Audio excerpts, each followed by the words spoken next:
Akkam jirtan kabajamtoota maatiiwwan chaanaalii birraa inspire yeroo hedduu waa'ee milkaa'inaa hogguu dubbatamu ni dhageenya. Milkaa'inni maali? Milkaa'uudhaafoo maaltu nu barbaachisa? Waan jedhu bifa addaatii fi gadi fageenyaan ilaalla. Hanga dhuma viidiyoo kanatti na waliin turaa. Kanneen haaraa taatan subscribe godhaa.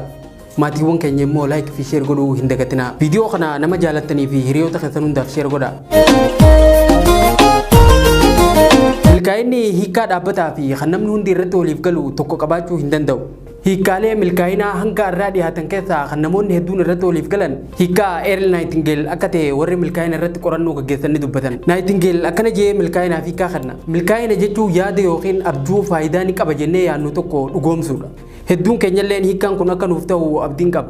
Sababni isaa milkaa'inni madaala dhuunfatiin kan safaramu, naaduraa yookiin manaxirii dhuunfatiin kan laalamuu fi sammuu dhuunfatiin kan hiikamu waan ta'eef. Milkaa'inni nama tokko nama biraatiif hiikaa dhabuu danda'a. Kaayyoo keenya jennee wanni nuti halkaniif guyyaa hirriba dhabnuuf namoota biraatiif gatii hin qabu ta'a. Fakkeenyaaf milkaa'inni atileetii tokko riikardii olompikii addunyaa cabsuu ta'uu mala. Milkaa'inni wallisaa tokkootis walleen isaa namoota hedduudhaan dhaggeeffatamudha. Akkasuma milkaa'inni barsiisatis barattoonni barumsa isaatiin jijjiiramanii bu'aa gaarii argachuu ta'uu mala. Kanaaf fakkaata Nightingale milkaa'ina bifa bal'aa ta'een hiikaa kan itti laateef.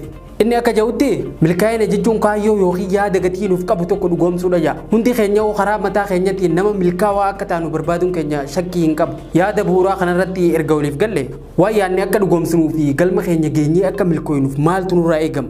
Waa'ee milkaa'inaa ilaalchisee kitaabota hanga irraa barreeffaman keessaa akka addunyaatti sadarkaa durarra jiraachuu isaa kan dubbatamu kitaaba Think and Grow Rich barreessaa kan ta'e Napoleon Hill hanga fedhe wanni nuti barbaannu adda adda ta'ullee hunda keenya ulaagaalee ajaa'ibaa milkaa'ina keenya biraan nu gahuu danda'an kitaaba isaa kana keessatti barreessa. Nutilleen imala daandii jireenya keenyatiif filanne irratti yoo nu gargaare jedhee ulaagaalee milkaa'inaa kurnan asii gadii kana kan Nightingale barreessa keessaa fudhadhee isiniif qopheessatee jira. Tokkoffaan fedhinnaa qabaachuu. Sadarkaa tokkoffarratti fedhinnaa qabaachuu. Fedhinnaa ogaa jennu fedhinnaa onni irraa maddisee ta'uu qaba. Fedhinnaa keenya akka sanyii midhaaniitti ilaaluu dandeenya. Sanyii akka firii nuuf dhaluuf amannee facaafnu jechuudha. Arruma facaafnee arruma biqilee midhaan firii nuuf kennu hin jiru. Fedhiin teenyas akkuma sanyii boqqollootti facaafamee bishaan gahaa ifa aduutii fi tajaajila gahaa erga argatee booda yeroo isatti asheeta. Waan barbaadnu tokko bifa qulqulluu ta'een beekuun nu fayyada. Waan filanne tokko hangam takka fedhinnaa isaa akka qabnu beekuudhaaf sirriitti addaan baafachuun gaariidha. Waan hunda caalaa obsi nuti keessa keenyaa qabnu fedhiin keenya waan saniif hangam akka ta'e nuuf ibsa. Fakkeenyaaf namni fakkii kaasuun fedhii isaa ta'e tokko yoo kafalamuu fi baatillee fakkii kaasuu hin dhaabu. Kaayyoo keenya jennee waan filanne tokko fedhinnaa daangeffamuu hin dandeenye qabaachuu fi qabna. Fedhinnaa gadi fagoo jechuun of duuba deebi'uuf riqicha irra deebitu of duuba diiguudhaan wal qixa. Inni lammaffaa amantummaadha. Amantummaan bu'uura kaayyoon teenya ittiin ijaaramtudha. Wanni nuti barbaannu waan fedhe haa ta'u yoo amantummaa hin qabaanne konkolaataa gaazii hin qabne akka ofitti nu harkaa ta'a.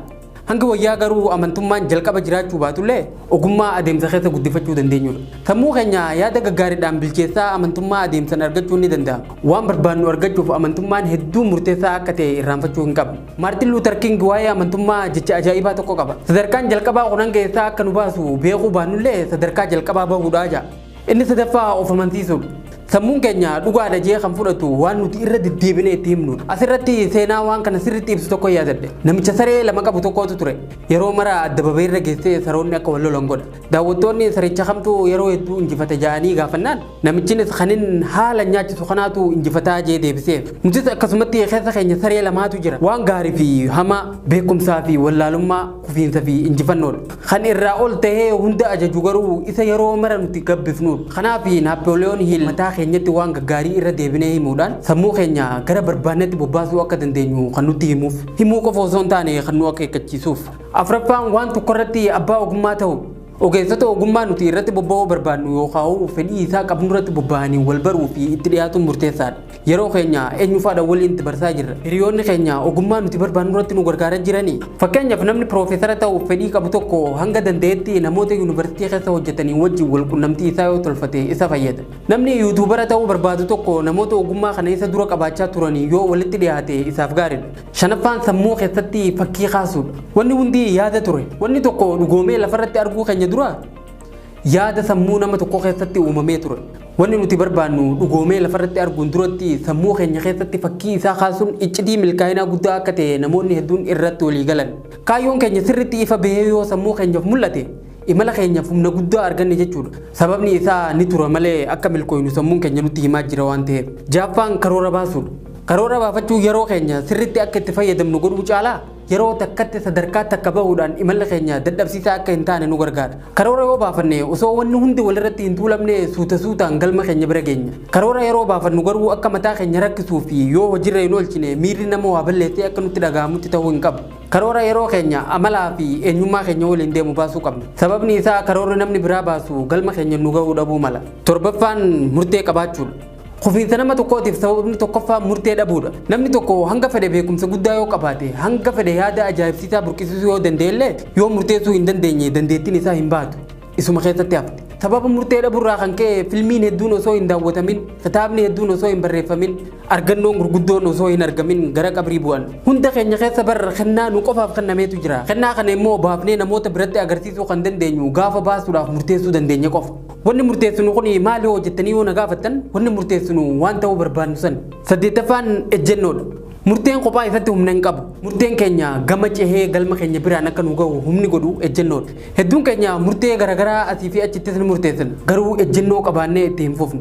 Kanaaf Naapooliyoon kufiinsa fi milkaa'ina wanni addaan baasu guddaan ejjennoodha kan jedhuuf. Fakkeenyaaf namni haraaraa xiyyaararraa qulqullaa'uu barbaadu tokko yeroo dhibba dhiisuudhaaf yoo murteessallee yoo ejjennoo hin qabaanne ittuma deebi'a. Kanaafuu hanga ejjennoo keessa keenya jiruu beekuun hedduu murteessaadha. Saglaffaan humna qindaawaa.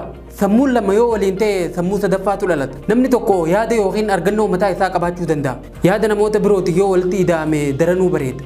Jabaa tokkorraa laafaa lama wayya akkuma jedhamu. Muuxannoo waliin hojjechuu horachuu qabna. Waliin hojjechuun muuxannoo wal jijjiiruufis nama gargaara. Kurnaffaan wanni hojjettu gammachuu siif kennuu qaba. Steve Jobs gaafa lubbuun jiru akkas jee ture. Waan hojjennu hin jaalannu yoo ta'e hanga dhumaa deemuu hin dandeenye. Namni waan hojjetu hin beekne yoo abdii murallee waan irra laalan hin qabu jee. Dhugaadha waan jaalannu yoo hojjenne salphatti abdii hin murru. Wanni akka ogummaa keenya ta'uuf filanne waan jaalannu yoo ta'e waan san irratti beekumsa argachuu fi muuxannoo dabalachuuf fedhii argannu. Namni nama gargaaruu hin feene yookaan dhimmi namaa isa hin yaachifne tokko yoo ogeessa fayyaa ta'e dhukkubsattoota akka madda maallaqatti itti fayyadamuuf yoo ta'e malee fayyaa fi gammachuun isaanii hin yaachiftu jechuudha. Kanaafuu waan irratti bobbaanee harkaa qabnu hunda keessatti hangam takka gammachuu argachaa jirra gaafii jettu hundi keenya of gaafachuun barbaachisaadha.